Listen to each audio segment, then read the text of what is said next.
Hello. We should be live. I'm just going to do something I forgot to do earlier. What should I choose today? Should I choose a... I'm trying to find a good picture. You know what? I can't think of one. Oh, I don't know. What's this? What's this here? Is that nice? That's all right, isn't it? Yeah, it's not bad.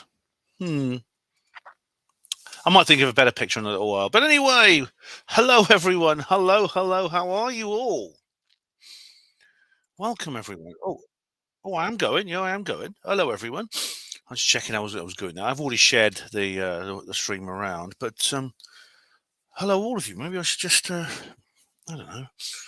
I'm just focusing on getting a good background. I'll go back to it in a minute. But anyway, hello to everyone in chat. Hello, Legend Real, Della Farrens, Alfie Noakes, Nihilist Lives Matter, Gary Robinson, Tina Silver.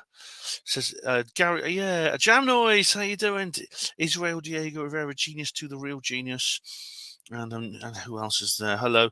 Oh, David Schultz. The lights were low. DJ B2. Hello. I've raided Liberace's apartment. Yeah, that's right.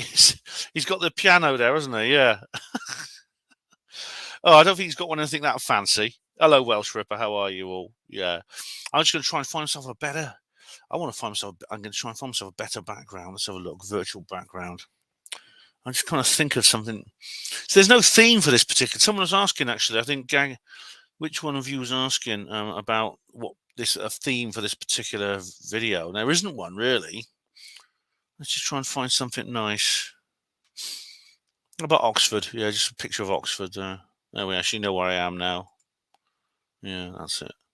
How's that? Hey. Hello, everyone. King L. Hello, King L. Good evening, my fellow oppressed. What's on the occasion? Well, you know, someone else was asking this.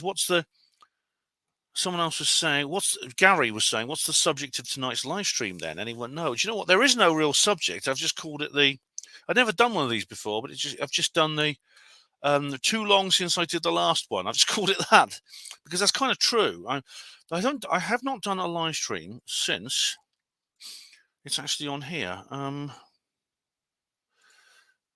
me just I've not done a live stream since it was the Lake Huron press conference. That was my last one. Maybe we'll do some updates on that. And that was on the 13th of February. I've literally not done a live stream for well over a month. Hello, Fletch. How you doing? Hello, Phuket. Hello, Rick Horden. Paris is burning. Yes, that's yeah. Apparently, David Shaw says, "What a pad! When did you move? Oh, Upper East Side of Oxford, UK. That's I'd love to live in a place like that. Yeah, looks very grand, doesn't it? I don't know what I do with that piano though. Yeah, but anyway, this is just Oxford City Centre. The university behind me is the Ratcliffe camera over this shoulder, and yeah, it's oops. Something just popped up. What was that? Go away. Right. Yeah, the French. Apparently, there was maybe it's just what France is like. It started with a protest to raise against the raising of the retirement age in France from I think 62 to 63 or something like that, and has ended up in a massive riot. I don't know if I can find any details.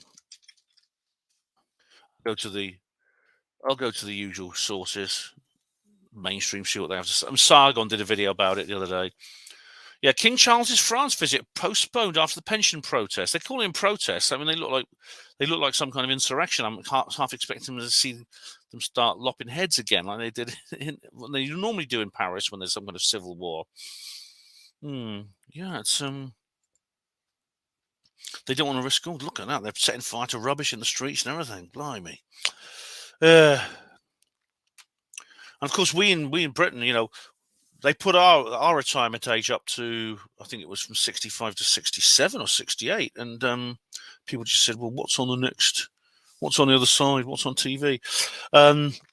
Gary says, yeah, the French won't take any shit. Yeah, and the Dutch, yeah, look what's happening in the Netherlands, man. The BBB. It's the Boerburgerbeweging, the Farmers Citizens Union. They've won the election. I mean, it's fantastic. Yeah. I mean, I don't think any of us. How many of us, unless you're kind of like over 60 already. I mean, I can't, of course, unless things change, I can't see anyone ever retiring. I mean, it's just like trying to reach a finish line, but the finish line keeps moving ahead of you. I think they want us to work till we drop. That's the plan for the New World Order. Hello, Pat Riot. Hello, Body Technician. Hello, how are you? King L. I just watched a documentary on Britain's biggest heist, 53 million. Oh, there'll be no more of that when cashless comes. Well, King L, that's not Britain's biggest heist. Britain's biggest heist was the 2008 bank bailout. That wasn't 53 million. That was 1.8 trillion. Doubled the whole national debt in one go. Jamnoy says retirement age 67. Fuck that. Yeah. 15-minute slave plantations. DJ, yes, I've got one in the background, mate. Yes. I've got the first one in the world.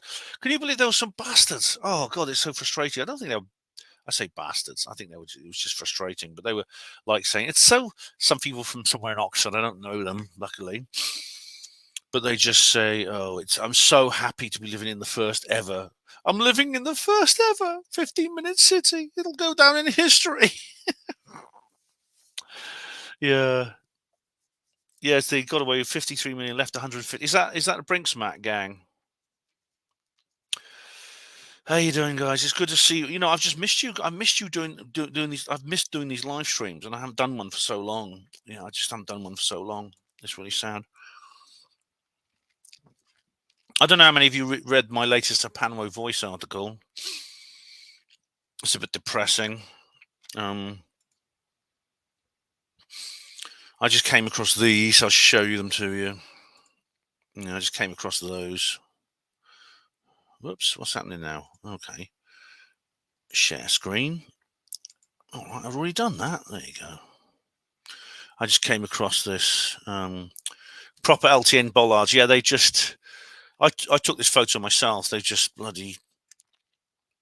They used to be like these crude plastic things, which didn't last long because the cars were just driving over them and flattening them. They were just useless. They were just like molded plastic. They were just couldn't stop anything. Now they put in these hardwood. These are like hardwood shells. They've got a metal core inside them. There's a padlock that secures them into the socket. And they've got these things now. So it looks like the Oxfordshire County Council is doubling down on its plans, which is very depressing. Hello, Stephen Truthseeker. How are you? Hello, Mr. Grey Owl. Greetings. What's shaking, brah? I think I'm not sure. And Jamnoy says, have you seen the talk about the tsunami thing coming back up again? I think Michael Salah said something about that. Who was it mentioned emergency alerts? Yeah. There's going to be something's going to happen on St. George's Day. Yeah, DJ B2 has just said something I can't repeat on YouTube. It may involve certain hardware tools, but certainly ones used for cutting metal or for cutting wood, forestry, things like that.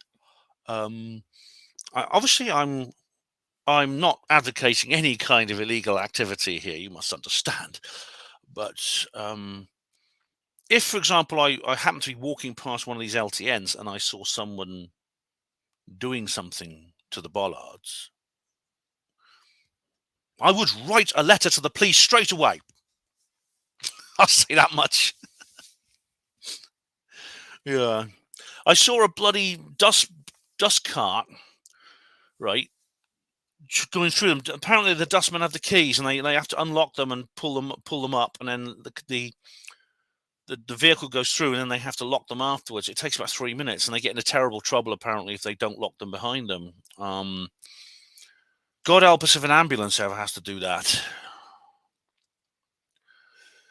They're making it harder to escape the next zombie plague. Oh, God, what they're going to do. Yeah. But yeah, something's happening on St. George's Day. What is it? Where's the details? St. George's Day. I think there's something symbolic about it being St. George's Day, actually. St. George's Day alert. That's it. What is it? Here we go. Mirror. The exact day your phone will receive an emergency siren. What's this? Siren-like public emergency alert will sound on all UK phones. Let me show you it. Will sound on all UK phones next month. What the hell is this? To test out a new public alert system, the loud warning sound and vibration will appear on home screens on April the 23rd, St George's Day, and will not stop until people acknowledge it. Oh, good grief. Oh, go away. Go away. The system is intended to be used during life-threatening situations, including flooding and wildfires, and has already been used in countries like the US, Canada, and the Netherlands and Japan. It will focus on the most severe weather events and get the message to 90% of mobile users within relevant area of an emergency.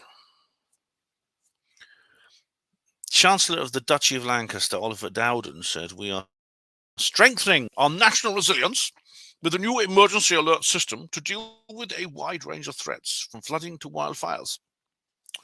Also, hang on, my browser's now hourglass. I hope you can all hear me. Anyway, oh yeah, this is it. People who don't wish to receive the alerts will be able to opt out of their device in their device settings. But I think you've got to have this. Anyway, this I'm just going to shut that. You see, it's a bit. I mean, I'm not looking forward to this. But if I don't acknowledge it, what will happen? Will it just keep ringing and ringing and ringing and non-stop? I mean, what will happen to the damn thing? Oh, how annoying! How very, very annoying that will be. But I'm just going to go through. Yeah, Jamla says they're sending out alert on all phones, and apparently, if you don't accept it, they will be able to use your phone. Haha, whatever. They won't be able to use your phone. And I won't be able to. That's right. Is it going to just completely take over the phone like some kind of like malware until you acknowledge it?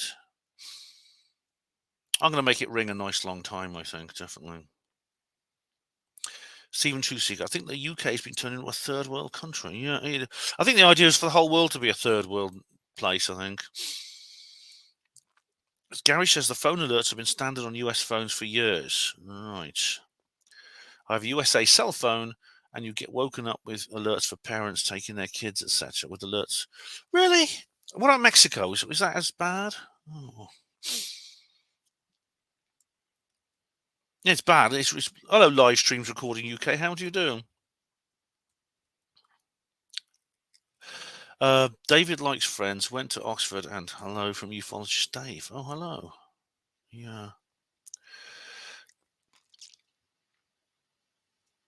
Welsh Ripper mentions the Welsh knot. Oh, yeah, that's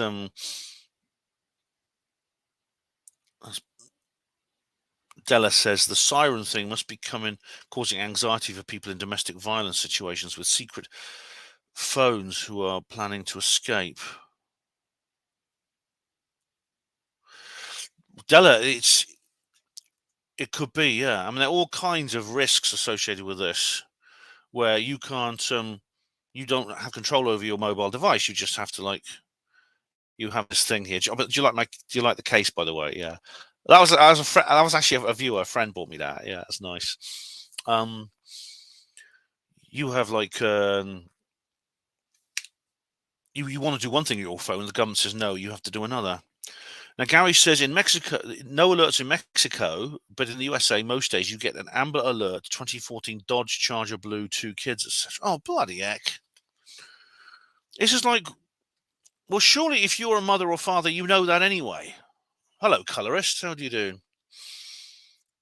Don't you know that anyway?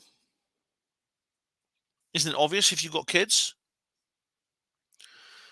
But then the government have always said this, haven't they? They say, well, the government have always said they're taking over the parental responsibility from parents. They even want to make it official and have, because in law there's such a thing as parental responsibility. It's actually a statement in law that you are responsible as a parent, and the government want to take away that from the parents. What was it that line from 1984? O'Brien tells Winston, children will be taken from their parents like eggs from a hen. Yeah.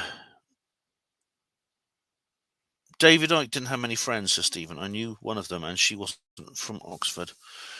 No, he had some close. He had a number of close friends. One of them actually, Neil Haig, I think. Didn't he live near Oxford? I can't remember. He doesn't live around here now. But it's really awful, isn't it? It's just so annoying. I'll tell you what, I'm just going to go through the notice comments before I forget. Because I put up a notice yesterday. Della Farrant says, "Yay, that's something to look forward to. Have you ever researched goblins and gnomes and fairies, Ben?" I have looked into it a bit, Della. I think it's very interesting. Maybe we can talk about that this evening. Caroline McGreal says, "Now you see Ty and Gary Wayne could help with that research." Della says to Keith, well, I can't see Keith's comments. "You raise a good point. Fairies do like certain parks. However, especially one with lakes and lots of shrubberies. Ben could do field research in such a park, I'm sure." I could, Della, and there's some nice ones around Oxford, actually. I'll have a look. Dark Corner says, "I was fascinated by the Cottingley fairy photos as a kid until I grew up and realised they were fake. Still, the idea of little magical creatures living at the bottom of my garden fills me with a sense of wonder and awe." Yeah, the two girls decided to make photos. They drew little pictures and cut them out and took photos of them. It was just a bit of fun, raise their spirits. There was a lot of wartime blues in those days. This was 1915, and there's a lot of wartime blues. I think the newspapers just wanted to cheer people up. Keith Smith, hello, says to Della, "I know Ben has years of experience chasing little green men, so I suppose this experience is transferable to chasing fairies in public parks." Yeah, I think there may be a crossover between the phenomena. And Della says, "I can concur. Perchance we'll find out after sundown tonight." Keith says to Della, "Disclaimer, I was referring to 3-inch with wings type of fairies and not the type who loiter near bushes at public left." Oh, that's politically incorrect. But yeah, the winged humanoids is very interesting, aren't they? Nothing, as it seems, says Rishi Sunak comes to mind. Firstly, with depleted uranium shells. And nothing says 2. And also it's 2 p.m. my time daily noted. Is nothing there? Is he there? Right, yeah. Now, St. George's Day. I don't want to forget this. Hello, Green Sky. How are you? Diego, over a banking collapse. I'll come on to that. But I want to mention St. George's Day. This alert is on St. George's Day. Now, what's St. George famous for? He's the patron saint of England. He's the patron saint of lots of things, including he's actually the patron saint of Barcelona. And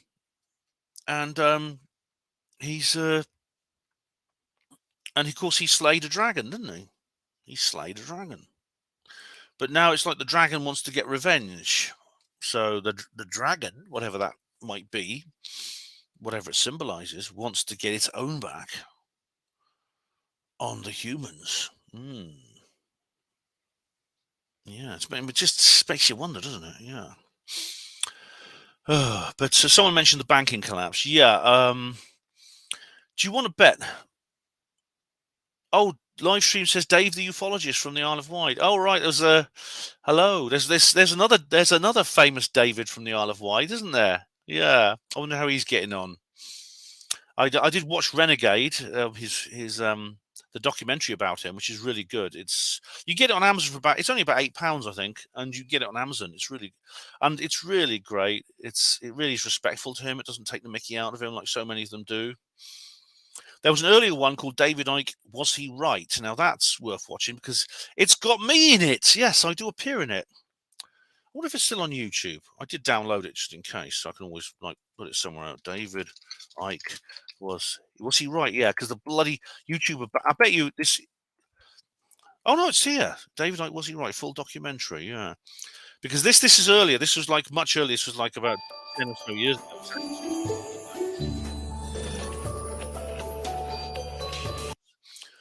But it's actually a lot better than. It's actually it's a lot better than nearly all. It's a lot better than that John Ronson thing. I think it's as good as the Renegade. Our Prison Break Series 1 replay continues at midnight. First hour 5, a man who has fought for his beliefs in the face of skepticism and sometimes ridicule. Our late documentary asks David Icke, was he right? The world as we know it is about to end. The world as we know it is about to end. David Icke.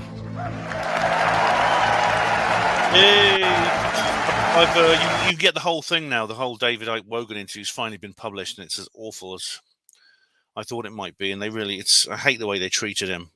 The BBC treated him. I mean, David knows better than to go onto mainstream media. However, this was made by this was actually someone who befriended David. It was like a film student from the Isle of Wight. Sorry, not the Isle of Wight, from the Northern Ireland. David's Isle of Wight.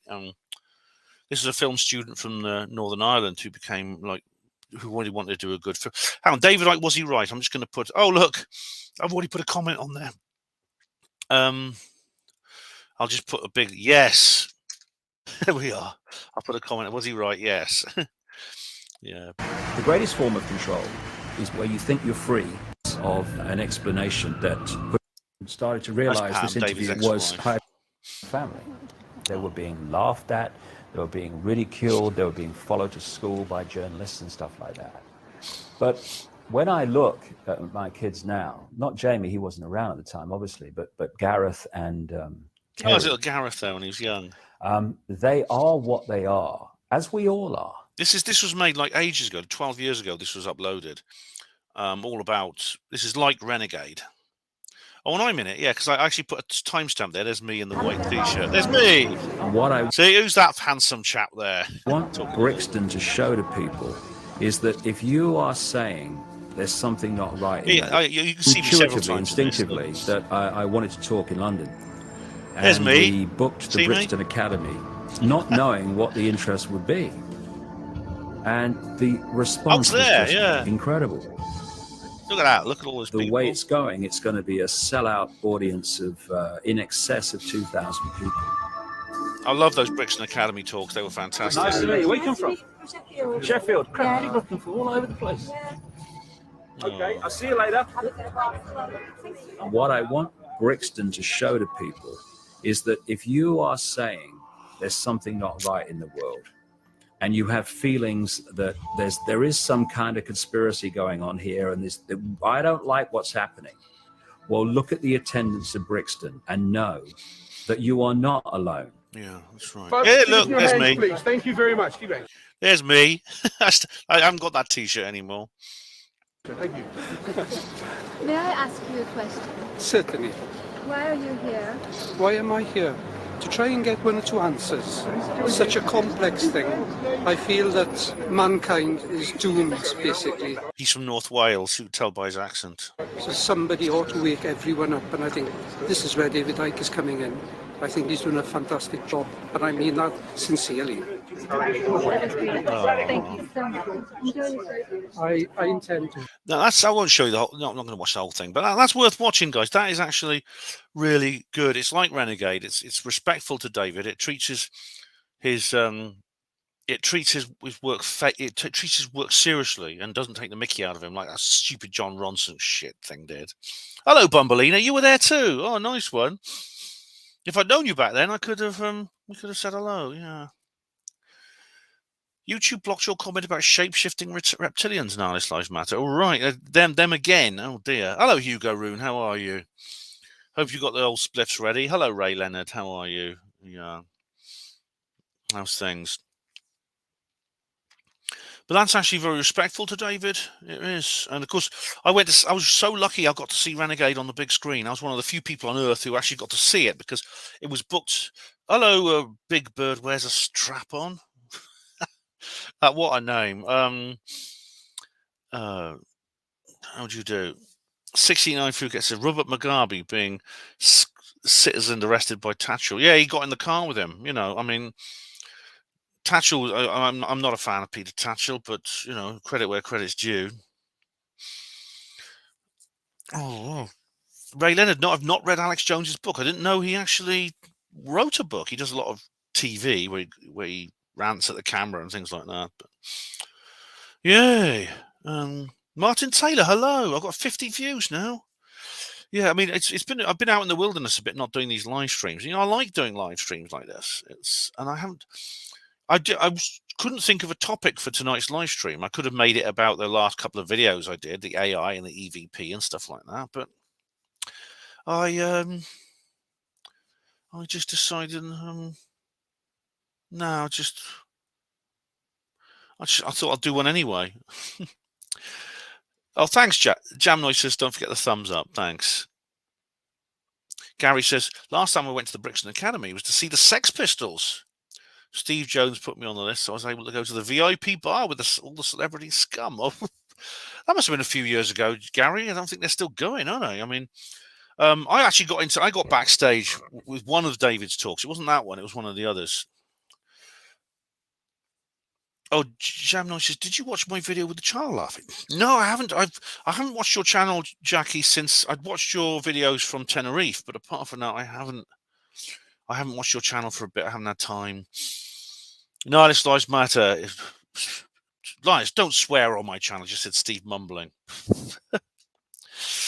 Oh, Gary said the Sex Pistols was 2010. Oh, they do like keep going. I mean, my daughter went to see Europe at it was the Oxford Academy. It's like it was the same the academy, whatever it's called in Oxford.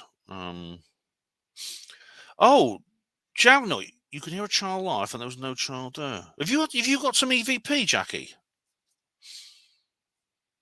Yeah. Because it's very strange. Is it still there now, or has it disappeared like my EVP did? You know, it's a very strange thing. Since I got that really weird thing happened on Monday, I've been like looking into it in great detail. Is it right? Oh, right. Have you got like a?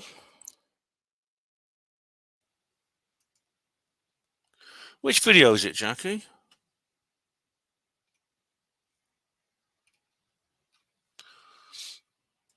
Which one is it, Jackie? TikTok have banned former David. Oh dear, TikTok have banned David Icke searches. Have they, Stephen? Oh, Hugo's on the spliffs. That's right. Oh, great. Apparently, if you have a government-issued device now, you can't get TikTok at all on it. Diego Rivera, what do you make of Donald Trump, Ben? Will he be arrested? Well, I don't think they've got the guts to do it. I mean, they've just adjourned the case. In the court in New York has just adjourned the case, which means he's not going to be arrested. He wasn't arrested on Tuesday, and he might not be. I mean, I really think they're scared of the backlash. I really think they are. Oh, right, here we go. Right, this is the link. It's a short, right? It's one of the shorts. Okay, Jackie, I'll find it. Wouldn't mind shorts.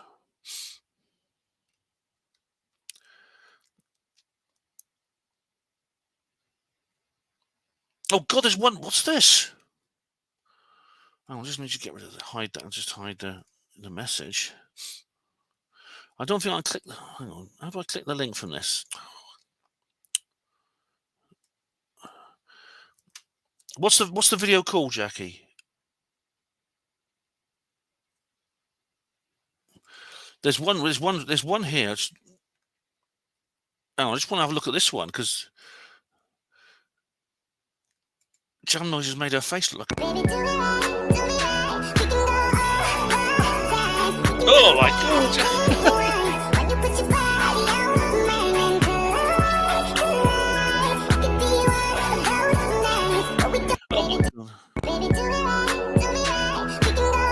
Oh, it doesn't suit you. It doesn't suit you.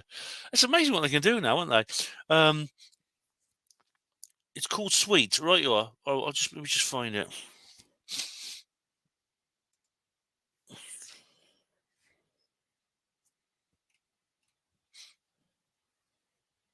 Right. Guys, I'm just here today. I've come to meet my friend. She's so sweet. Guys, I'm just here today. I've come to meet my friend. She's so sweet. I can hear it, yeah. Did you hear that? Guys, I'm just here today. I've come to meet my friend. She's so sweet. Guys, I'm just here today. I've come to meet my friend. She's so sweet. Nice. Guys, I'm just here today. I've come to meet my friend. She's so sweet. I hear it, Jackie. I do. Guys, I'm just here today. I've come to meet my friend. She's so sweet. That's strange. Yeah, and That's very odd that there was no one around and that noise appeared. Yes, I heard it. Yes, I did hear it, guys. You can hear it just when you say sweet. Yeah. Now, Jackie, I believe you. I believe you. The EVP is actually more common than you think. Hello, Diazepam. How you doing? John Nolan says, Ben, hi, Ben. Is Nick Pope the only UFO expert in the UK? John, you couldn't be... No. I mean, there's no big enough for saying that, but yeah. Diego Rivera, Ben, do a broadcast as the English Bigfoot. He must be joking. Oh, God, no. I couldn't be a Bigfoot.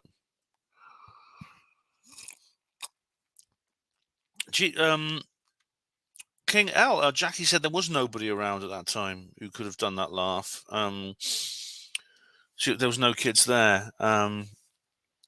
That was loud enough that she would have seen where it came from if it was there.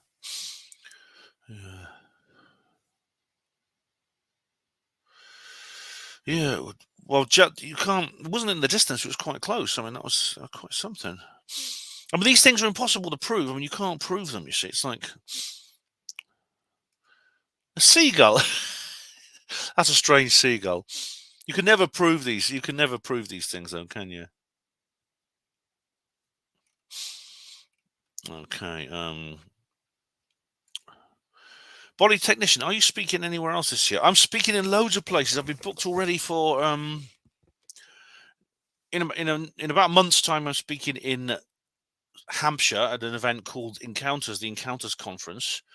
Then I'm speaking at the Cry Freedom Radio Conference I'm speaking in June. I might be speaking in May at the... I've got a feeling Miles is going to ask me to speak at his conference, the Basis Conference on the 20th of May. I know he hasn't yet, but I've got a feeling he's going to. Just a little hint. In July, I'm speaking at the Dorset Earth Mysteries group. August, I'm at some group in Middlesbrough. I can't remember what it's called. And I'm doing another talk for them in November. And I'm also speaking at... I'm speaking at East Anglia UFO, the East Anglia UFO group in... was it October?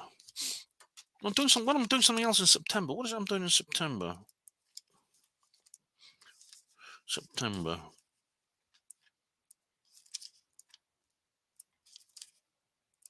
Oh, I don't know. I can't remember what it was for September.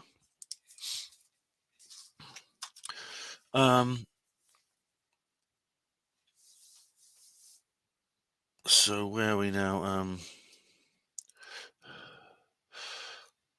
Well, Tripper, I remember when David Bellamy was cancelled. He was cancelled before the word cancel culture even existed. Nilesh Lives Matter says Nick Pope isn't the only UFO expert in the UK. That is an understatement, an absolute understatement. He is one of these, and he says here, but he's the only UK expert that counts. Nick Pope, 2023. Oh, them's fighting words, Nilesh Lives Matter. No, you do not trust Nick Pope. Nick Pope is always on TV. He's got this new TV show now. It's on, I think it's on Blaze, where he interviews a lot of people to do with SETI, but he also has some UFO people on. Nilesh says, can I book Ben to do a presentation about cattle mutilation for my daughter's birthday party? She'll be 5. Oh. I'm sure that'll go down a treat. You know, your parent, the friend's parents want to lynch them. Oh, Ray Leonard, is that Glastonbury Symposium still going? Yes, I'm going to it. Oh, Joe Glover UFO, bro. How you doing, Joe? Big Friendly Kuma. That's a good name. Where's Big Bird gone? Big Bird wears a strap on, has gone somewhere. I don't know who he, she, or it is. Nick Pope and Brian Cox, Ray Leonard. Yeah, my hell would be being stuck in a... I could do like you could do an alternative version of Jean-Paul Sartre's Vie Clos. But I'd be stuck in a room with Nick Pope and Brian Cox and a couple of other people for eternity. Yeah.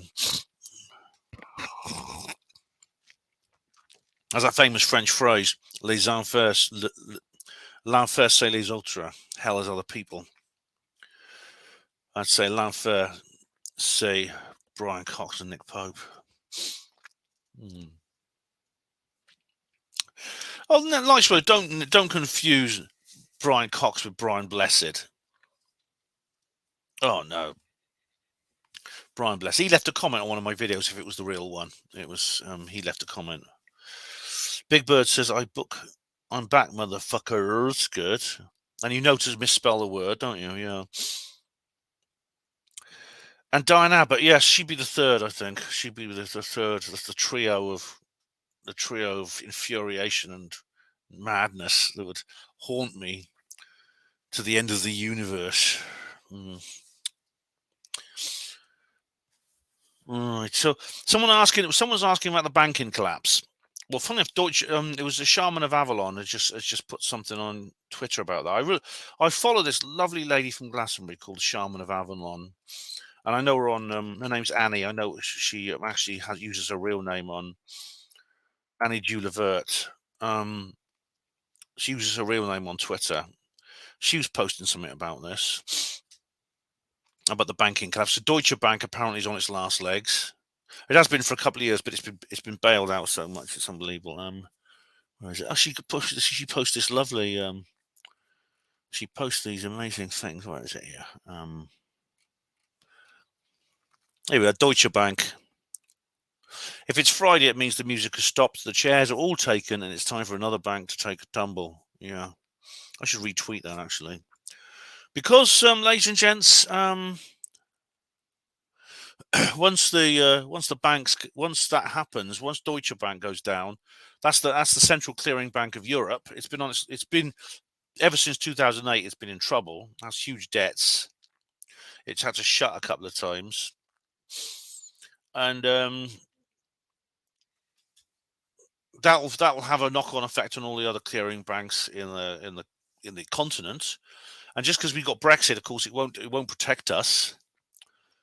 And suddenly you'll find that this is why I have as little money as possible in the bank. I put money in basically to order stuff online, and I never have more. I pay everything in cash, including my rent and bills, which go to my landlord. My landlord just puts them in, and I pay it all in cash. And all I know is that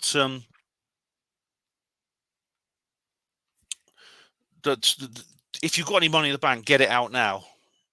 I mean, they won't allow you to. The thing is, you need to go in before there's a rush, because once everyone's rushing to get their stuff out, the banks will just shut the doors. That happened in the 1929 crash, because they don't have it.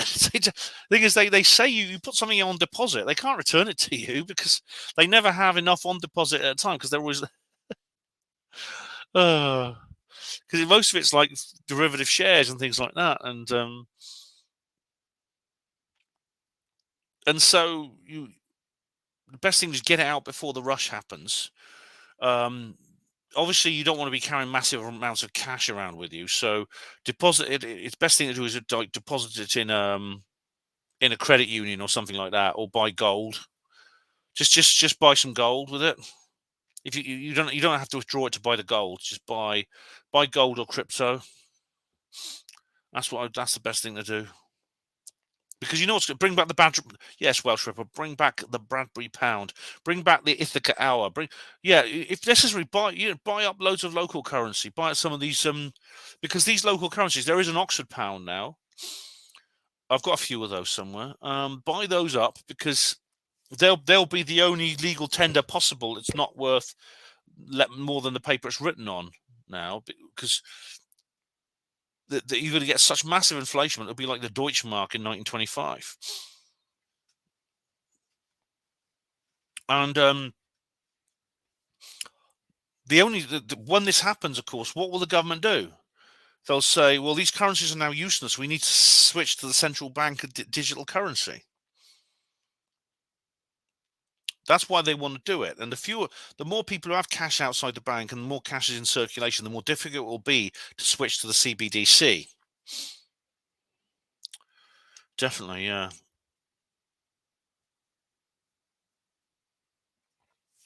Oh. No, and it says that 2008 was the biggest transfer of wealth since George Best settled his bar tab. Yes. But Hugo says, buy gold. Does that not fluctuate? Not as much as as currency does. I mean, like the value of gold changes, but as Ian R. Crane used to say, you know, one gold sovereign, which is like 90% like gold, would buy you a tailor-made suit in 1823. It'll also buy you a tailor-made suit in 2023. You see, it's so it does change, it does fluctuate, but not quite that much. Why do you think the Russian central bank is buying up gold and crypto right now? Why do you think they're setting up bilateral trade deals with India and China? Because Putin has outmaneuvered these bastards when it came to their sanctions.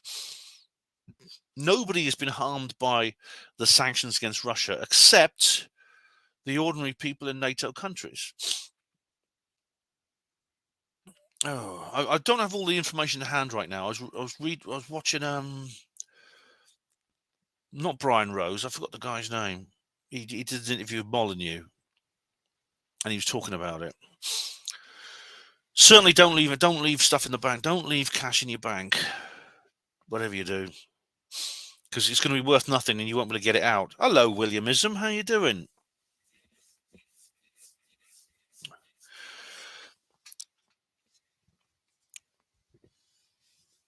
Yeah, Stephen said they will reset one global bank, but it will catch with a catch of mandatory microchipping. Yeah, that could well be part of the CBDC. It could be that it will be worked on subcutaneous microchips. Yes, that could be how they want to use it. They want to work it.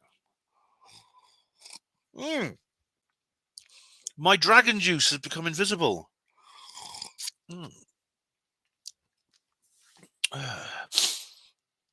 What else? What else can we talk about? Oh, what's that thing with Rebecca Watson? Yeah, she's had a go at Sam Harris, and now she said something. She made an interesting video about Sam Harris, which maybe I'll go through.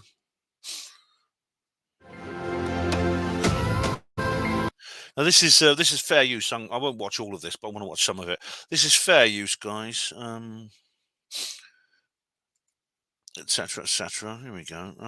Now just to introduce this, she's leader of the Skeptics, which is like a feminist skeptic group, and I've never met her. I don't know her. I know her husband Sid actually used to run the original London Skeptics in the Pub group. She's somebody I probably wouldn't get on with if I met. She's got some real toxic feminist views. However, you know, I couldn't help feeling sympathetic towards her when she was attacked by the skeptic thug element, because I mean, they can be nasty. I mean, Steve Trueblue did a thing about this. They could be really evil, these people, and I know they attack woo-woos, right, like me, like the Team Droid. These are people, and I don't think it was Team Droid who were involved in this, but they were trolling her with violence, threats of violence of various kinds. Death threats. She had rape threats. She had threats to torture and mutilate her. Threats to plant a bomb in her house. Threats to kill members of her family. I mean, she doesn't deserve that. I mean, she's really quite obnoxious. She's an obnoxious little cow, but she doesn't deserve that. And this is the skeptic thug element at work here. And so they're nasty. I mean, the skeptics don't like to pretend this doesn't exist, this element, but it does. You know, and I've had first-hand experience of this with Team Droid. Difference between me is I'm a big ugly ex-hospital porter. You know, I'm not. You know, Rebecca is a woman who, as far as I know, she lives on her own. I don't think she lives with Sid anymore, and so it's very different. But this is just very interesting. I've thumbed it down because it's not a good video, but it's interesting what she says here. And I was going to do like a full video about this, but I thought I might as well do one now.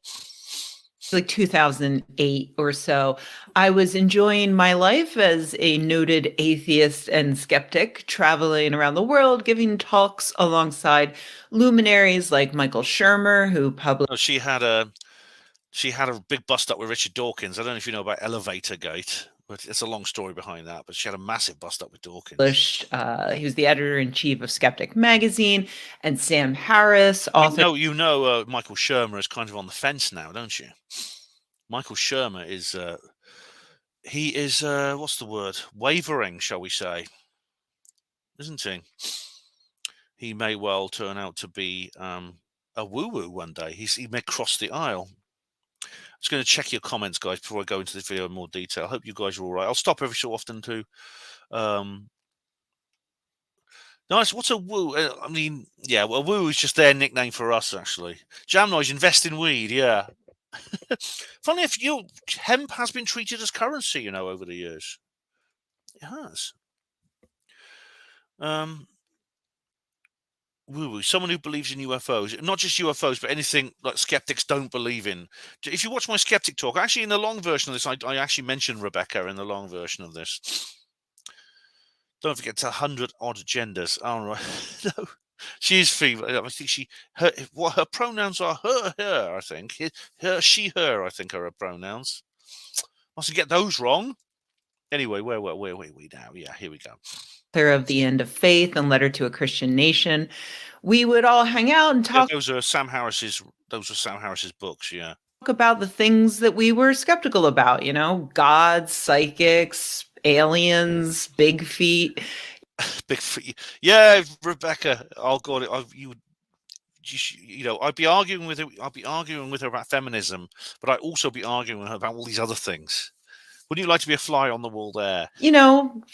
Typical 2008 skeptic stuff. It was a lot of fun. In the years that followed, I realized that the men I was spending all of this time with at these conferences, they tended to hold their own intelligence in a slightly higher regard than I felt was warranted. You probably do as well, Rebecca, but skeptics generally tend to do that.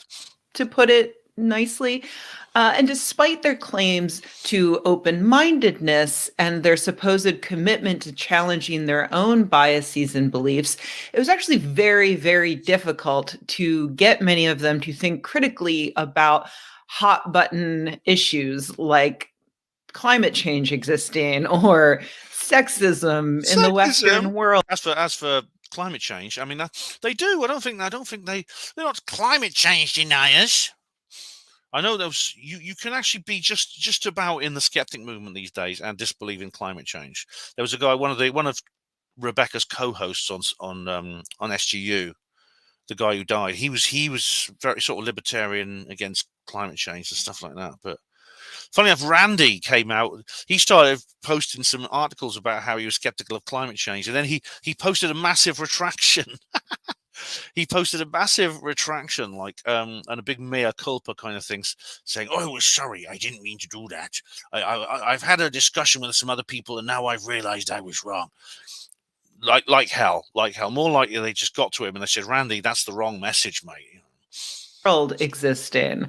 So we all had a mutual parting of ways, and a lot of women and people of color and progressives in general did the same, leaving those previously diverse and well-attended skeptic events a bit emptier, a bit whiter, bit more manly. But the once again mostly white male skeptic community got a bit of a boost in 2018 when Barry Weiss wrote an article for the New York Times profiling several of those skeptics who I used to know.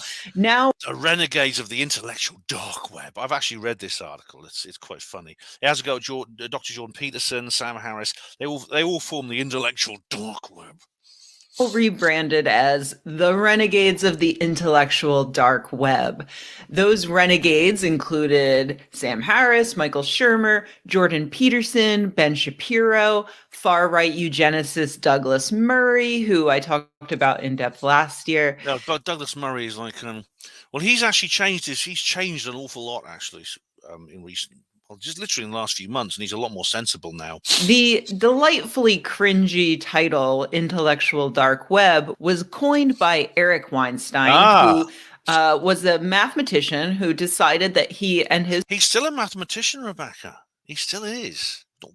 His brother should form this very cool gang after his brother, Brett Weinstein, resigned from his position as a biology professor at Evergreen State College in 2017, which he did because Black students suggested white students consider staying home from school one day to make a point of kick out the white people, get rid of them, about racism. And he thought that that was racism. And then other students started protesting that he was in fact the racist. And then someone's racist, someone against them is racist, and the people who are against the person who says the person is racist, who said the other person was racist, is racist.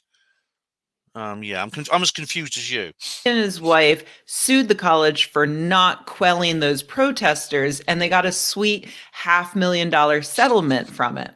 This horrific oppression led them to connecting with these other intellectuals with ideas outside of the mainstream who have been denied their rightful audience, like Joe Rogan. Yay! Reading that New York Times piece, I found it interesting that immediately after I and many other progressives split from the skeptic community, the remaining thought leaders of that community basically were just like, okay, let's just join the bigots. And I found it really interesting to see where that sort of partnership she's going to get to the point in a minute. Let's check your comments.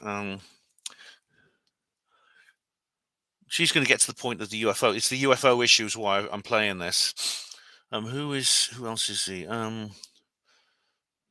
Pamela Harris. Do you mean Paola Harris? No, I don't think Paola Harris and Sam Harris are related. They look very different. Harris is a common name.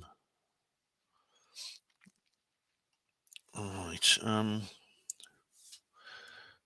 I know I don't see. She's not someone I'd get on with either, guys. I know a lot of people saying she's annoying. She is. I don't believe she deserved what she received. I don't think she deserved that at all. I actually defended her, and I did feel some sympathy for her. But the reason I'm playing this is because she's gonna say something about Sam Harris and his UFO revelations. Do you remember the thing I put on my last UFO disclosure video? It's directly relevant to this. Where is it? Here we go. Has led them over the years, teaming up with people who, don't think global warming is real, who good for them. Embrace Donald Trump. Yay! Who embrace MAGA. Where we go one, we go all. Anti-vaccine fear-mongering. Even better. Keep it up. Who encourage ivermectin to treat COVID. Yeah, give me some. Who suggests that the 2020 election was stolen from Donald Trump. Rebecca, I'm really liking these people more and more. Is the thing that the IDW guys started saying that finally made Sam Harris stand up. And that's why I joined the IDW forum, actually. I think they're... say, I turn in my imaginary membership card to this imaginary organization. Oh yeah, Sam Harris is totally anti-Trump. He's got Trump derangement syndrome like you wouldn't believe. Which is very funny that it took that long. Like, really? None of that other stuff made you think, hey, I'd rather not be associated with Ben Shapiro? Okay, that's fine. Besides the COVID misinformation, I didn't really pay a lot of attention to what the intellectual dark web members were up to. So I have to give a big shout out here to the user Ace of Spades 25 over on the r/skeptic subreddit, because that poster brought to my attention. You can pause and read that, guys, if you want. One of the funniest things I've ever read in my life is somebody pulling an elaborate hoax on Eric Weinstein and Sam Harris. Right, here we get to it. And Ace of Spades 25 makes a very good case for the affirmative here. They noticed that for the past several years, Sam Harris has repeatedly mentioned publicly that he has been contacted by someone associated with the government who claims to have proof that aliens are visiting Earth regularly. He mentioned this, yeah. He mentioned that he wouldn't name this person. I mean, I don't know. If you don't know who this person is, you could. It's difficult, but anyway, I'll let her carry on. But I covered the whole Sam Harris thing, and she's going to play a little bit of the video clips in a minute. But I covered the whole Sam Harris issue. I think it was either the last or the one before. It was one of my UFO disclosure videos that I've just done. And are the cause of UFO sightings? Yes, really. Yes, Rebecca, really. And That's another thing we could argue about. On a podcast with Ricky Gervais, Sam Harris said, The other shoe hasn't quite dropped here, but there was recently an article in the Washington Post. This may have been covered many other places, but I saw it there, that the Office of Naval Intelligence and the Pentagon are scheduled to brief Congress about the wealth of data that the government has. And they did, didn't they? This was like a while ago. This was over a year ago. They did, didn't they? On UFOs. All right. Right. And stuff leaked or was leaked. I must say, it was Ricky Gervais's absolute mental podcast. I wrongly said that this was Sam Harris on Russell Brand's show, because he has been on with Russell Brand as well. Ricky and Russell have a very similar voice, so I got that mixed up. Purposely during this last year, and got surprisingly little attention. But the rumors that I've heard, again, it is why. Well, I've discussed about the reason why it got so little attention. There you go. This is still just in the mode of rumors, but perhaps soon to be confirmed. Is that our intelligence services and the Pentagon are going to tell Congress that this is real, right? This is a real phenomenon, right? This is not. It's not that UFOs have been explained to the satisfaction of the government. On the contrary, they'd have to change their name. They have seen that there's technology that really can't be of human origin, right? Yeah, they don't think this is the Chinese. There is technology that can't be of human origin. That's unequivocal, absolutely unequivocal. I mean, I've given Sam Harris some stick myself. I think his little comment about Hunter Biden's laptop is unforgivable. But it's really amazing that he did this. I mean, this is an incredible statement he made. Either the North Koreans or some other part of human society producing technology that is strange, and they can't write it off as anomalies of perception. I mean, there's just too much radar data. There's too much satellite imagery at this point, and the stuff they're sitting on that's top secret is much better than anything that's been leaked out. This is probably premature to even talk about this, but I have someone reached out to me and has assured me that I'm going to be on a Zoom call with former heads of the CIA. And I wonder if that happened, because this was a while ago that he recorded this. It was like 8 months ago, 9 months, something like that. And Office of Naval Research and people whose bona fides are very easy to track, and they're concerned about the messaging around all of this to the public and dampening down panic and conspiracy theories dampening down conspiracy theories. Oh, Sam, you fool. This is going to do the opposite, because it's nothing to worry about. All it's going to show is that we conspiracy theorists have been right all along. Don't you see? That's the whole point. It's not. I mean, I've noticed this. It's not. People like us aren't. Our profile in mainstream is changing. We're not being laughed at quite so much, or we're being laughed at in a different way. They don't just sort of laugh at us in a light-hearted way. They laugh at us in a frightened way, because they know that our time has come and they don't like it. What is being promised here is a disclosure that is, frankly, either the most alarming or the most interesting thing in the world. It's going to be both, depending on how you take it. But it's not a representation of the facts that will give scientific skeptics any comfort. And that's just, we're faced with the prospect of having to apologize to the people we've been laughing at for the last 50 years who have been alleging that, they've been abducted, or that, cattle have been anally probed. Pick your punchline. And over on the Sam, I forgive you. Apology accepted. But Rebecca, I don't think is going to apologize. Friedman podcast, he said this.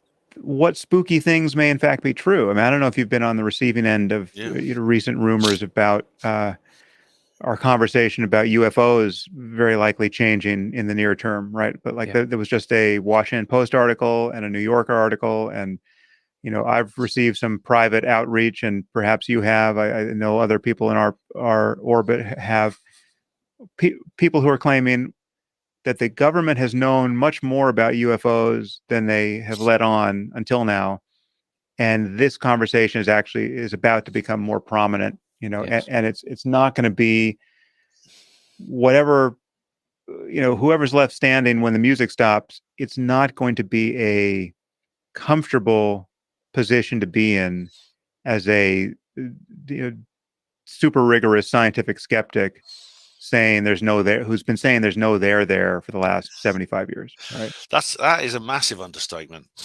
You know, the short version is it sounds like the Office of Naval Intelligence and the Pentagon are very likely to say to Congress at some point in the not too distant future that we have evidence that there is technology flying around here that seems like it can't possibly be of human origin.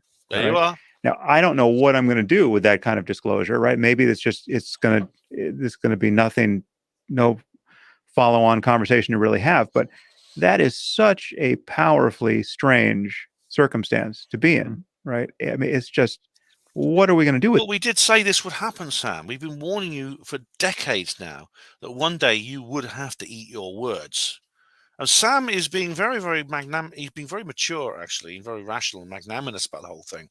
I mean, when you consider like the response that's been from many other areas of the skeptic field, there's people like Professor Simon Holland, who some of them like him, he's busy trying to he's busy. Hello, you huge assholes. Hello, I'm just looking at your comments here. Welcome. Professor Simon Holland is now trying to rewrite his own history. He's sneakily, I think he can see the writing on the wall, and he's worried about it, and he's now trying to bury his past and say, well, look, he's going to say something like, well, I said they were real all along, didn't I? I mean, several people are going to do that, and of course they didn't, did they? They didn't say it was real all along, and we've got him in record of that. But he's trying to sneak out of this awkward situation. It can't be actually very comfortable to be a skepper and being where Sam is right now with what's happening in the world right now. It can't be very pleasant. He's gone down the wrong track. He's like Woody Allen in that film where he's sitting on the train with the people crying. And he looks out the window and he sees they're having a party in the other train. It's literally like that. And he needs to get over to the other train. And Sam's doing it the best way possible. He's simply taking it on the chin and just saying, I'm sorry, I was wrong. And I'm sorry, I was wrong. That's all he has to say. And others, of course, there's people like Cox. I think Professor Brian Cox will simply retire.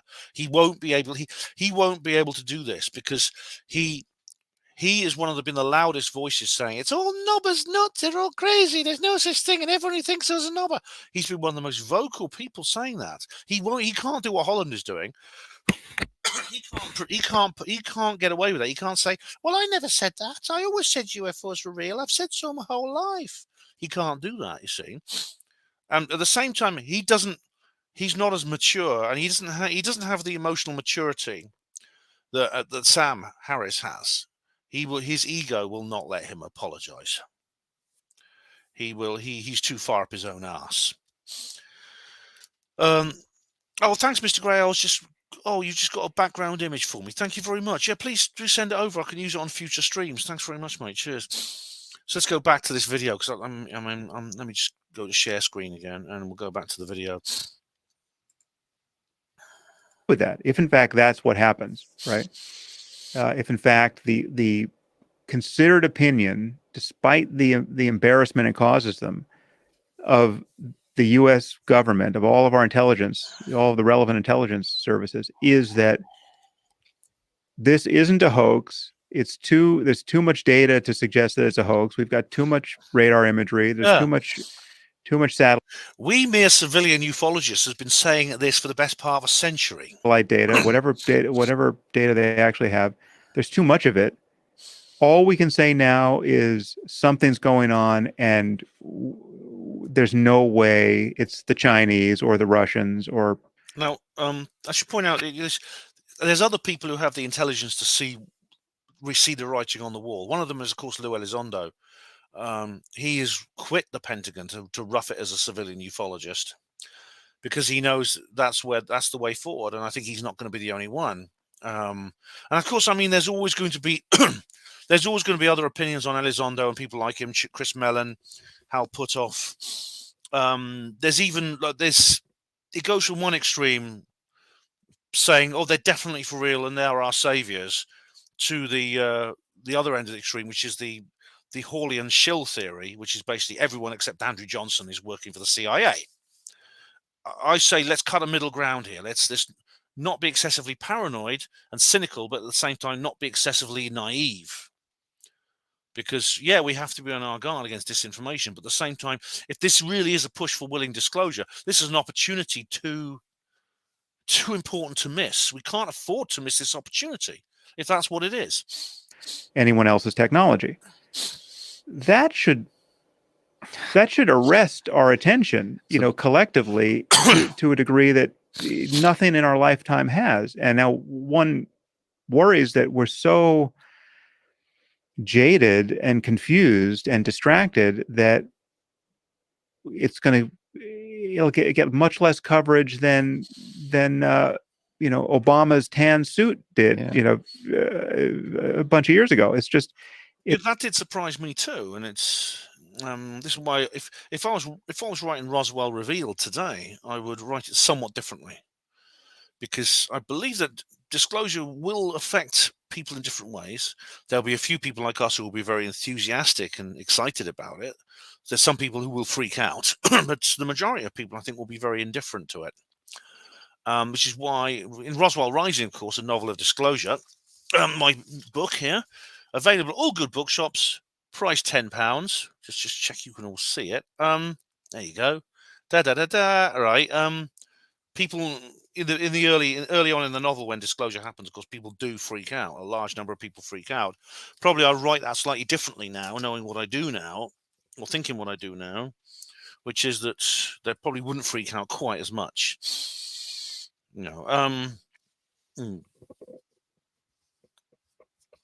Oh yeah. Jamnoy says I keep looking down like I'm reading a script. I'm not, believe it or not. I'm not. I'm just looking at your. Oh, are you talking about Sam? You're talking about Sam looking down as if he's reading a script. Yeah, he is, isn't he? Maybe he is. Maybe he's got some notes on a screen or something. Anyone? Let's have a look at anyone else I've missed. Has anyone else joined us? Stephen says, Ben, would you like to fly a UFO? If it was comfortable, yeah, definitely. Cham Noise, when MSM wants you believe it, you know it's BS. Well, I think we discussed this before, Jackie, and I don't think that's necessarily true. I think it's something we've got to be on our guard against.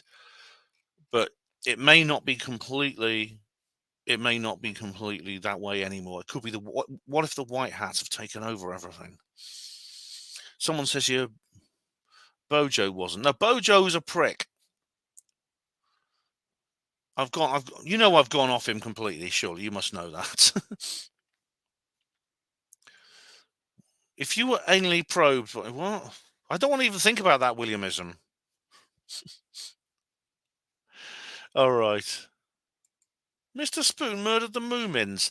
DJ Beetle, I never saw that children's program.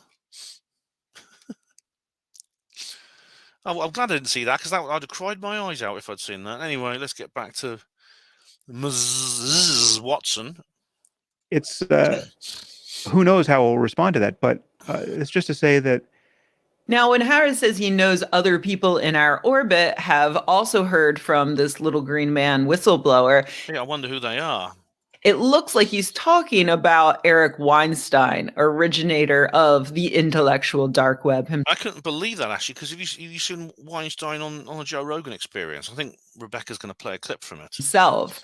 As Ace of Spades 25 points out, Weinstein went on Joe Rogan earlier this month and absolutely went off on all the conspiracy theories that he believes in. We keep tripping on these. Yeah, I don't know if you've seen this, but there's a clip. The clip is on YouTube, even though Rogan is still sold out to Spotify. And I think he realizes what a terrible mistake that was. But the clip is like 16 minutes where he talks UFOs is on there. Official statecraft narratives.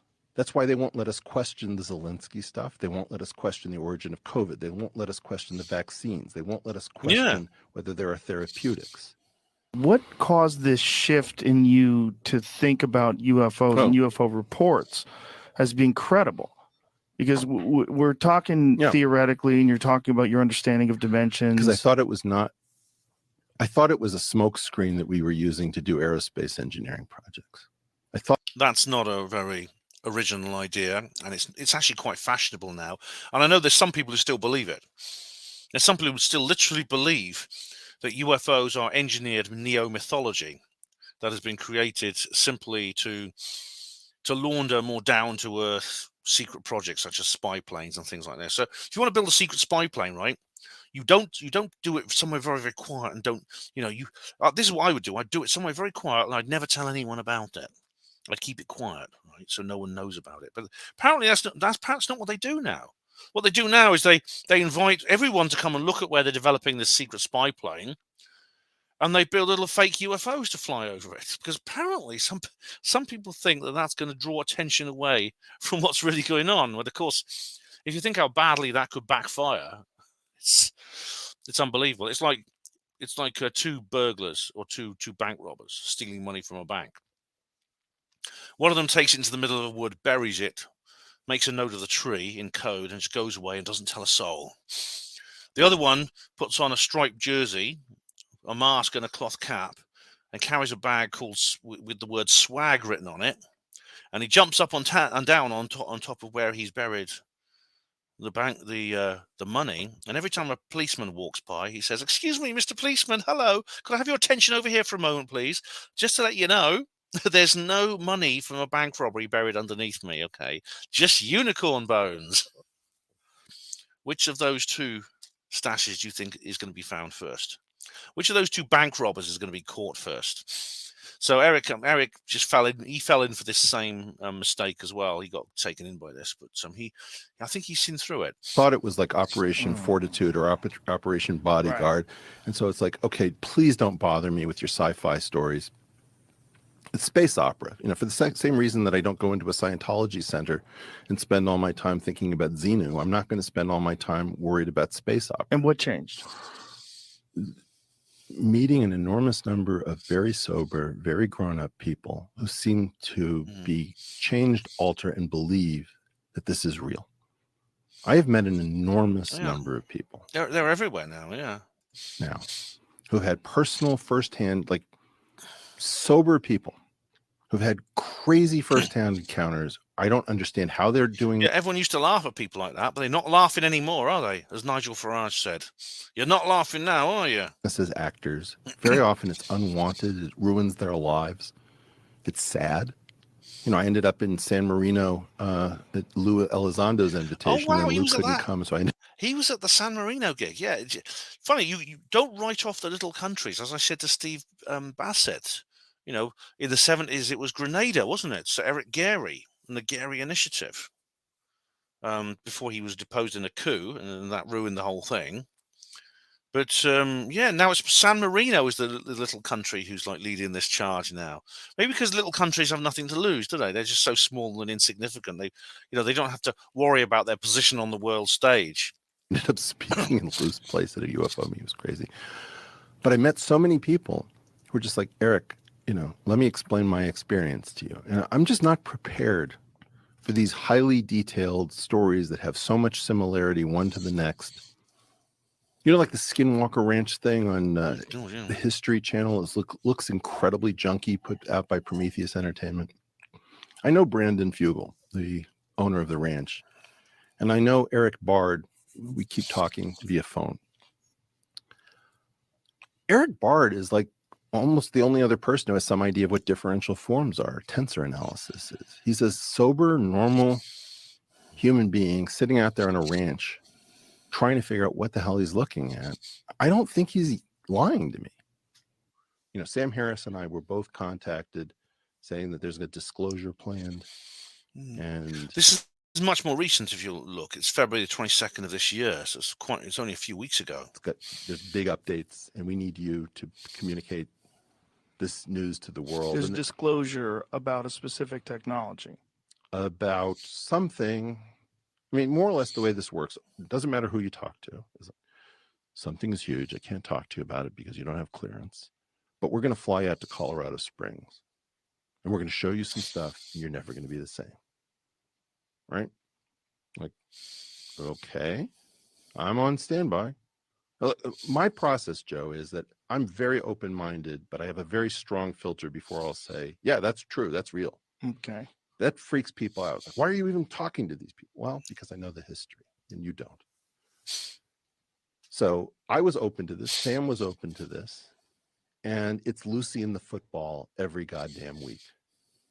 When am I headed out to Colorado? Oh, you're going to be met by a car and you're going to be blindfolded and you won't know where you are. Like blah, blah, blah. Okay.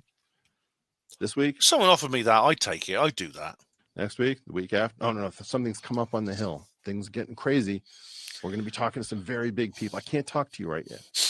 So that's been my weird life now, a part of it for like 3 years. I don't know how long. For 3 years, they've been telling you that they're going to release this. Well, yeah. And it's always pushed out. So apparently Weinstein has been in continuous contact with someone for the past 3 years who claims that at any moment Weinstein is going to be flown to Colorado Springs to be shown presumably actual evidence of extra. See, she's ridiculing, but if she, Rebecca clearly doesn't know the first thing about what she's talking about.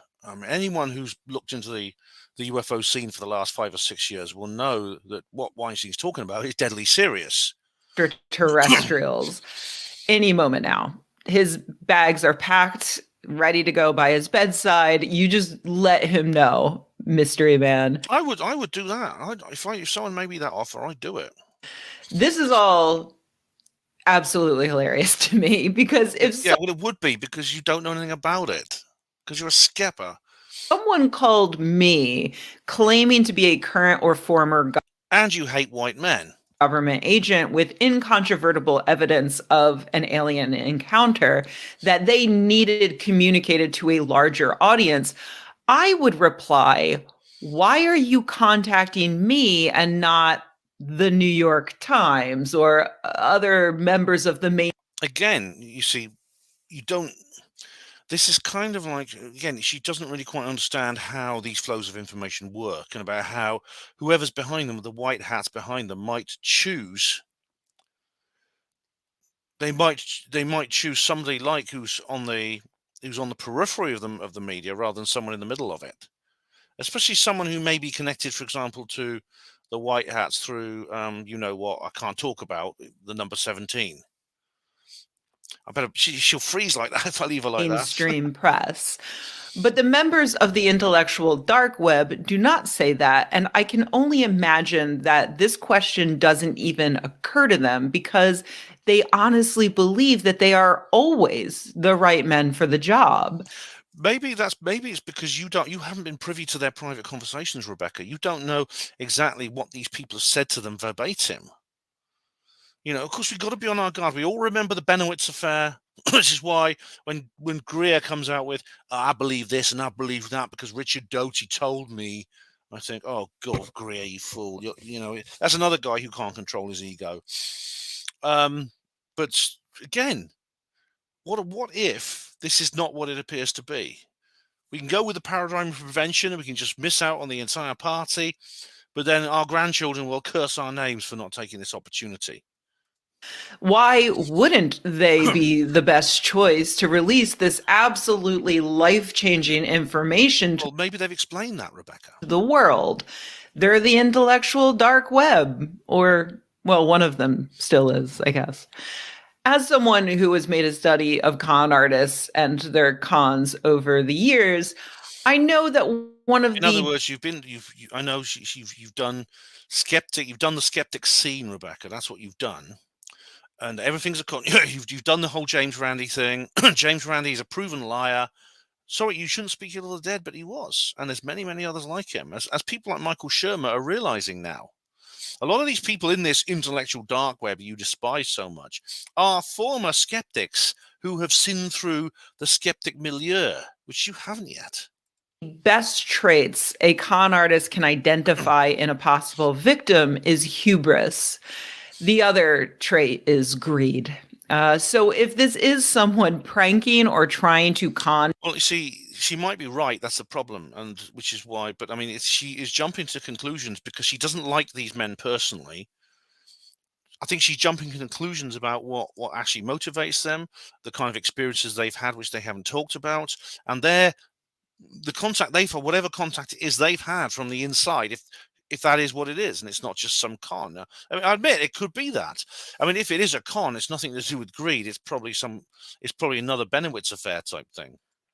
Oops, damn it, where was I?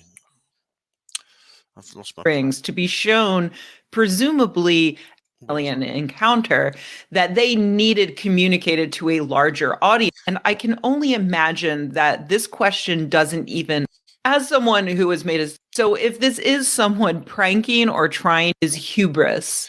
Okay. The other trait is greed. So if this is someone pranking or trying to con people into believing in aliens, I have to say, this is a great choice of marks. Pristine, no notes. Well, it might not be that, though. You see, she's obviously going to interpret it a certain way because she's a skepper and because she dislikes these white men.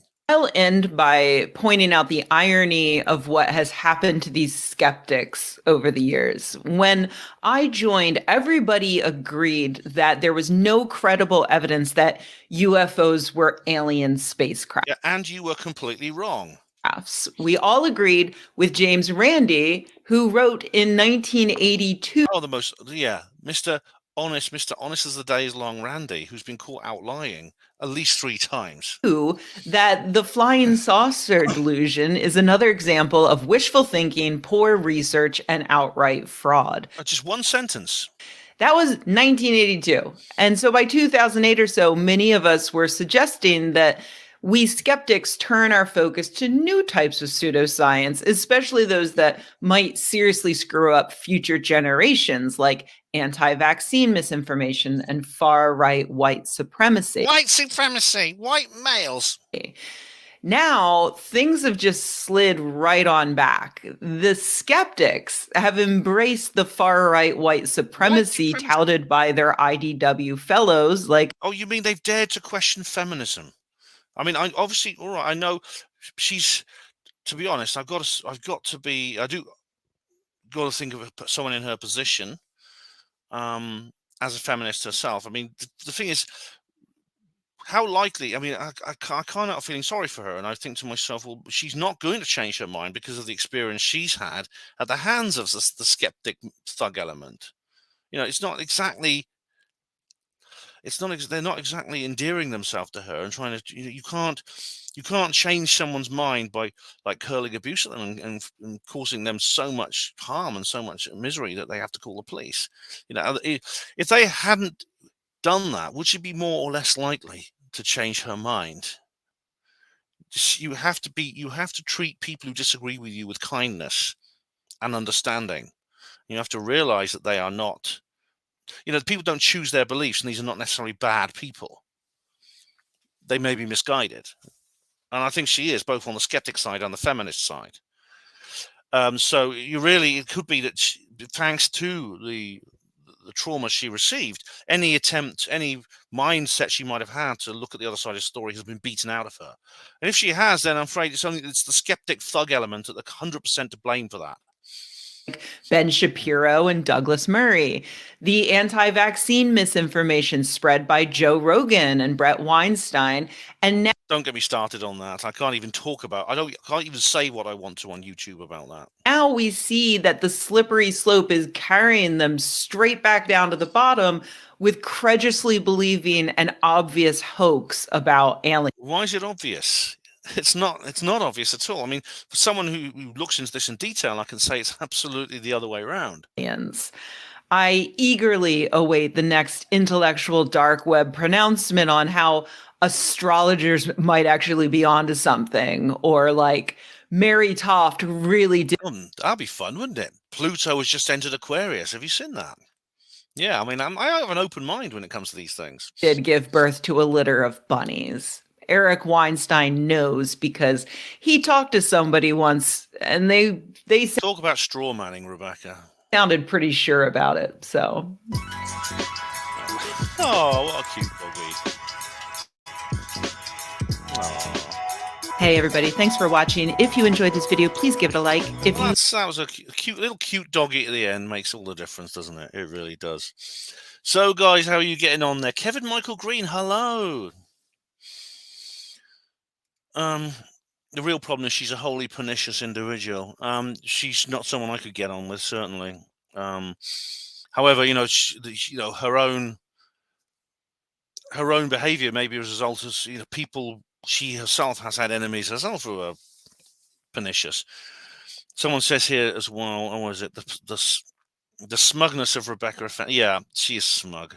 How many of you are familiar with Elevator Gate? Maybe I should just give you a bit of background. She had a massive fallout with Richard Dawkins about this. She was a atheo, skeptico. Yeah, Pat, I'm sub to her. Yeah, she's one of my hate watchers. She was an atheo, skeptico, humanisto, whatever you call it, conference in Ireland. And she apparently was... Hugo is what's... Hugo's talking about his ex-girlfriend again. Oh, God. Hugo's talking about his ex-Japanese girlfriend. Oh, dear.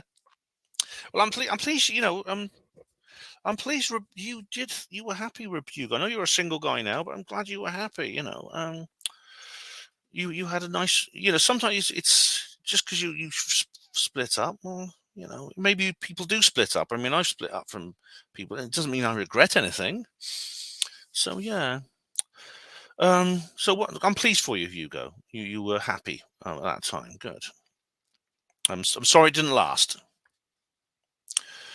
Yeah, she was at this atheo, skeptico, materialo, humano, whatever conference in Ireland, and she was sitting. She was apparently up till 4 a.m. drinking and talking like you do at these conferences. And then when they finally went to bed, and she said that some bloke got into the lift with her and basically said something like, "Oh, I found you really interesting. Would you like to come to my room with me?" or something like that. And she said, and she mentioned on stage that was a bit creepy. And I suppose it is. I suppose it would be a little bit. I mean, it's not very. I suppose you don't have much gain, do you, if you proposition a girl in a lift at 4 a.m. Diego Rivera, come on, you secret. Diego Rivera. Oh, absolutely not. I know you'll never believe me, but I don't. I really don't. And anyway, after this happened, this is when this tirade of hatred she experienced. Hugo says, "No regrets. I'm a cripple now, and she is only happy memories from long ago." So no, that's absolutely fine, Hugo. I mean, look. If I could like wave a magic wand and say I forget all about Sewer Stain, right? Would I do it? Absolutely not. Hugo, have you ever seen Eternal Sunshine of the Spotless Mind? Because it brings up this very point that sometimes memories can be worth having, even if they associate with some memories may be very painful, but they're still very precious. Do watch it. It's got Jim Carrey and what's her name? Not Kate Middleton. Kate somebody was in Titanic, and it's a very, very good film written by Charlie Kaufman. Yeah, so anyway, she was this is when all this abuse really took off really big time, and as I said, she's smug and I don't like her. I wouldn't get on with her if we ever met, but I wouldn't advocate ever hurling abuse at people like that, especially a woman who lives on her own. And Kate Winslet, that's her. Yes, she's hot. Yeah, she's hot. Yeah, Jamnosh's relationship for 30 years. Yeah, I mean, it's better to love and lose than never love at all. It really is. Hugo, yeah, stop saying sorry. Stop saying sorry, Hugo. Yeah. And now one of those people was Richard Dawkins. Then jumps into this, didn't he? Richard Dawkins. What was he said here? All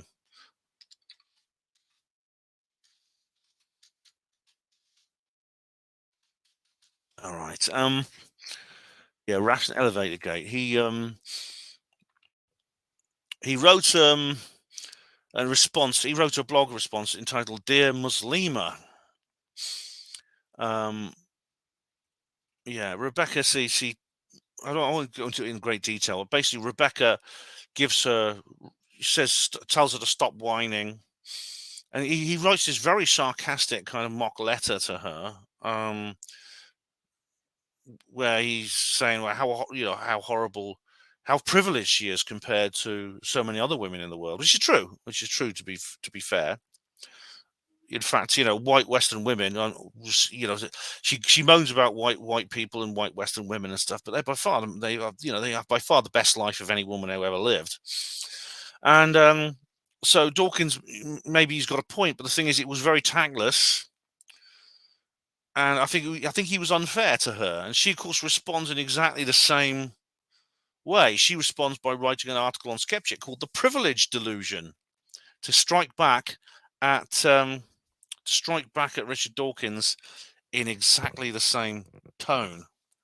And that was it. Those were the first two shots in the war. It ended up with Rebecca celebrating when Richard Dawkins got banned from the Nexus conference. That's not Nexus magazine. That's the Northeastern Conference on Science and Skepticism. And so that was it. I mean, there was no going back from that.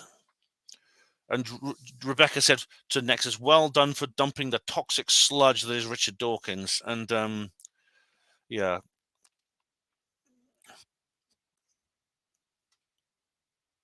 So that was basically elevating it. Of course, Rebecca, to her credit, has never named the man who was in the lift.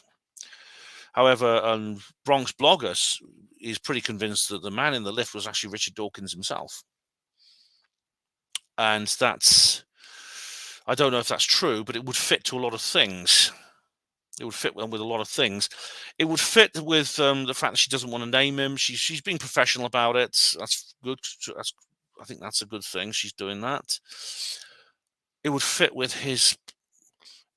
what I suspect about Dawkins, that he is really some kind of megalomaniac. Because the idea that a married man in his 70s could get into a lift at 4 a.m, proposition a woman half his age, and then get stroppy when she says no. Now, you'd have to have an ego the size of Big Bird strap-on shoved 18 inches up your ass to have that reaction.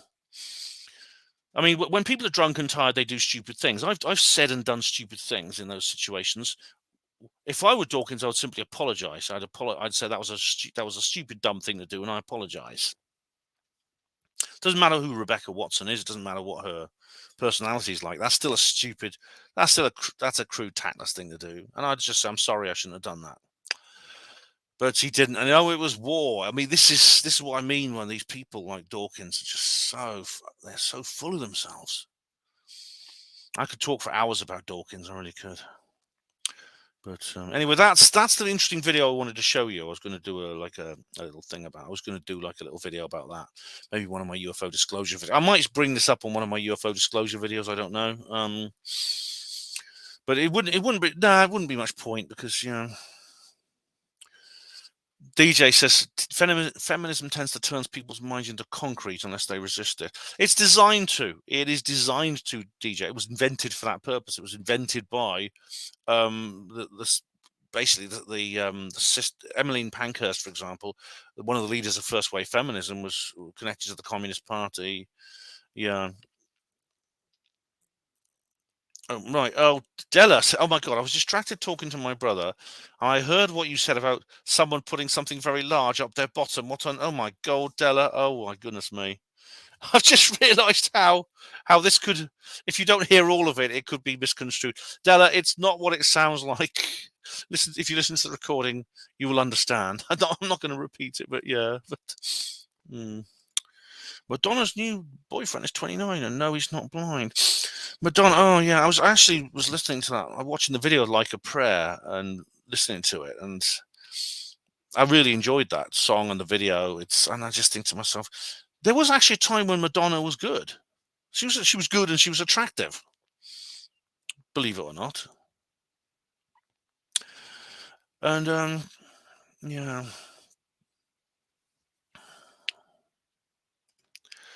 Yes, but I'm a one-woman man, only her. No, yeah, good for you, Welsh Ripper. Good for you.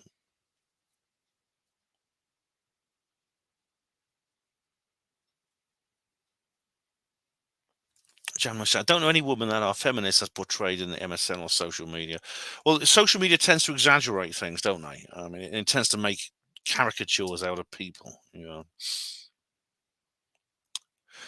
Well, yeah, Jam. Yeah, Madonna she looks horrible and she acts strange. I mean, Jam Noise, maybe that is what happens to someone when they spent a lifetime in the celebrity music industry.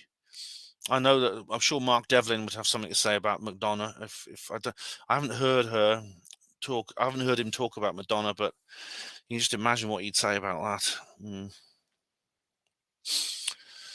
Yeah. Fukit, what's this, Fukit? When I'm dumb drunk, I try to join Ben's live chats. All right. Well, you're not. Of course, you're perfectly. What's the perfectly? What's the word? You're perfectly kind of sober now, I take it. Mr. Growl, there was once a time when a person might be flattered by having someone make a pass at one, even if the response was no. Well, yeah, I mean, I suppose if it'd been the middle of the day on the, in the lounge, it wouldn't have been so bad. But Dawkins clearly is. I mean, I know I'm not saying Rebecca Watson is no heroine. She's not the kind of person I could get on with, but I would still be tactful to her. I'd still be more tactful. There's something else I want to bring up, guys. I'm a bit worried. Talking about Rebecca Watson and skeptics and feminists immediately makes me think of Michael Media. He's been quiet for a long time. I'm worried about him. I don't suppose any of you live near him, do you? He lives in Kansas, USA. This is him. His last video was over 2 months ago. he's a really good YouTuber. I like. He's on Twitter as well. I don't know. He's not sent my. He's not made a tweet for like about the same amount of time. And that's his avatar. This little cow skull thing avatar. And his videos. You check out his YouTube channel. I love his videos. But you see, January the 31st was his last tweet. And this is worrying because it was last week. My legs were giving out. My left foot folded under me is now black and blue. I'm so glad I took my urinals to the hospital because I don't want to walk on that stump every time I have to take a pee. That was his last tweet. Then silence. Now, you know what happens when people go silent on.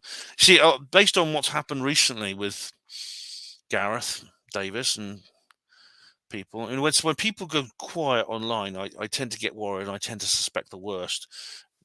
Mikeru's last video talked about how he was taken to hospital. He had a blood pressure that was so high it was almost off the scale. It was almost on a record level.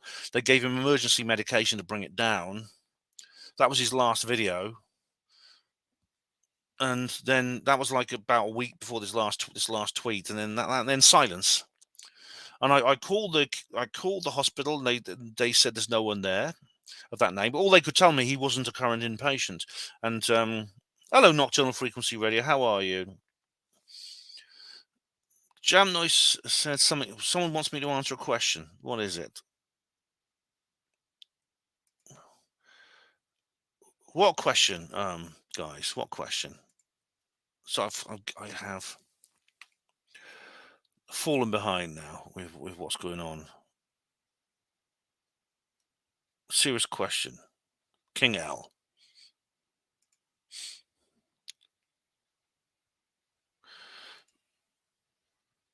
Hugo, wonder if rays could repair my spinal injury and then I could enjoy sex again. Sorry. Well, no, stop saying sorry, Hugo. I mean, if you ever get abducted, you could ask them, you know. Hello, Explore Norfolk. Welcome. Answer the question. All right, I'm a bit lost now. I was talking about Michael Media. He lived in Kansas, USA, which of course is a bit out the way. For me, I live 5,000 miles away, and all the hospital just told me he wasn't a current inpatient, which doesn't mean anything really. I know his email address. I sent him an email, got no reply. I'm worried about him, quite frankly. Let's just see. Several other people says, "You were still with us, champ?" And then I said, I've replied here, "Are you okay? Radio silence got you worried." And I said here, I called the Ellsworth County Medical Center, and they had no info on him. I called the Kansas I contacted the Kansas Bureau of Investigation to file a missing persons report. They said, call the local police. I don't know. I'm in the UK. And I've said some more things here. Oh, he posted something on the 1st of February. That was maybe yep, he posted a couple of things on the 1st of February, and that was it. And he's gone quiet. And I don't like to see that. Oh, right, here we go. This question. King L wants to know if you would have sex with an alien. Depends. If it was that green girl from Star Trek, yes. Definitely. All right, so yeah, I get you now. Would you have intercourse with a grey? With a grey? And not with a grey, no.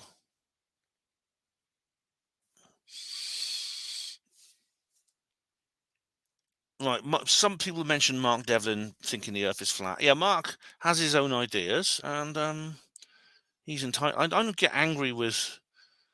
You see, yeah, that Mark Flat. He does believe the Earth is flat. Now, I don't have a problem with that. I mean, I think he's wrong, but it doesn't. I don't scorn people who think the Earth is flat.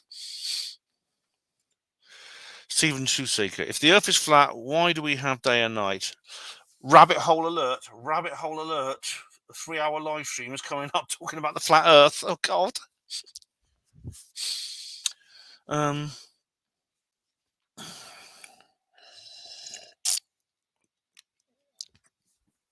Yeah.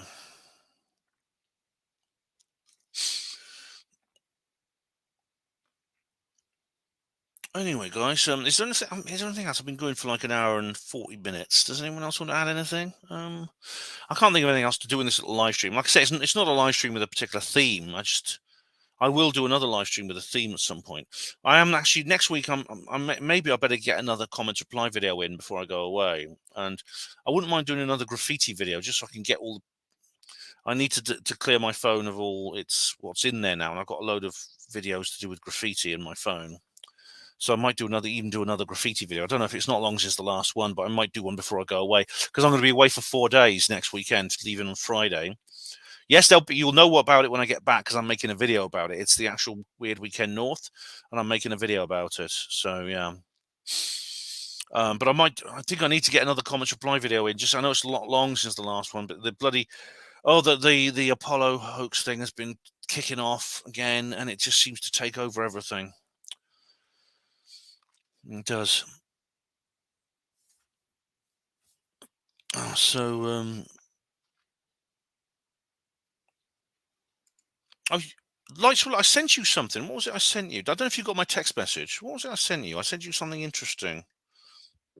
But you may not have got it, or you may have seen it and not replied. If you did, don't worry, you don't have to reply. But oh yes, it was an article about staring. Yeah, because we were talking about face crime and things like that.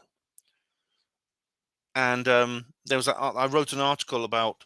It's called "The Offence of Being Stared At," which refers to new rules about staring at people. Oh, thank Pat Riot. Thank you very much. Hello. Hope you guys have having fun.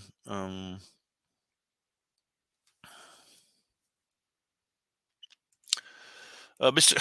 Defo shag along an X-ray, if that's my theory is true. The occupants of UFOs are smoking hot alien space babes, green or any other color. Some of them are like that, but not all. You want to be a bit. Oh, thanks, Hugo. I'm glad I made you happy, mate. I'm glad you've been talking about some interesting things. You all have. You've been a good people. Yeah, that's right. Yeah, I sent you that, didn't I? I wrote this article on Substack. I didn't dare put it on bloody Blogger because they delete it. But yeah, it's been interesting. You've got to be careful when it comes to sex with aliens. You might end up like Antonio Villas-Boas, who was essentially he was mind controlled into having sex with this alien creature. It's Yeah, Mark does seem to be quite dour. I think he doesn't have a lot of optimism. I mean, but I like his stuff. I do like the guy, and I like what he does. He did a good talk in Oxford, as you know. I filmed his talk in Oxford because he comes from Oxford originally. Yeah. Hello, Andrew Munchkin. How do you do? Happy late St. Patrick's Day. Blimey. Andrew's just got over the hangover from that. Guys, I think that's it. Does anyone else want to say anything more? I mean, I can't think of anything more to talk about right now. But it's been a nice comeback for live streams, I think. Good night, King Al. Thank you very much. I'm off to find me a grey. Oh my goodness, but you may regret that. Does Mark ever smile? Yeah, I have seen him smile. Yes, he does smile. But he has his own Hey Steve. Hi Rick. Yeah, hi Rick. Steve of Nocturnal Frequency Radios here. It's nice. Hello, Jungle Surfer. Hello. Oh, how are you, sir? How are you? Oh, thanks, Jack. Thanks, Jackie. Oh, you're welcome, Diazepam. Glad you liked it, mate. Cheers, DJ B2. Take care, Ray Leonard. No, you're welcome. David Schultz, thanks for coming along, mate. Much appreciated. See you down the road. Yeah, thanks, Mr. Gray. Thank you very much. What about Big Bird? Oh, Big Bird's gone, I think. Bernie Tucker. Night, Bernie. Thanks very much.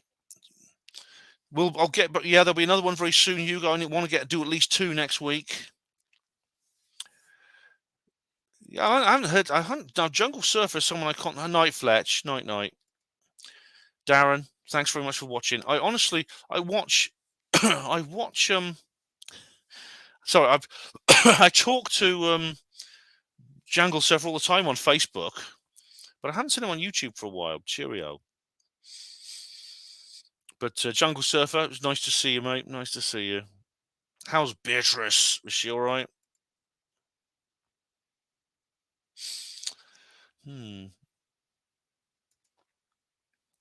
Yeah, Light, should be great to see you again, mate. Yeah, be good to see you again. Maybe you could come to Oxford.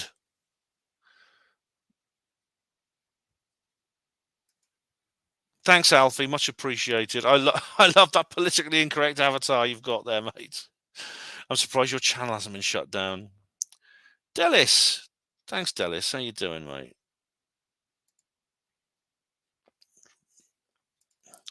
Yes, Beatrice is rising. Yes, the Pluto is in Aquarius. I mean, I'm interested in that sort of thing. Apparently, it's going to take 44 years now for Pluto to leave Aquarius. So what's going to happen in the next 44 years, eh? Will it prove astrology too? Love you too, Jackie. Soul sister. Maybe Rebecca is right, and Sam Harris will start saying things about that.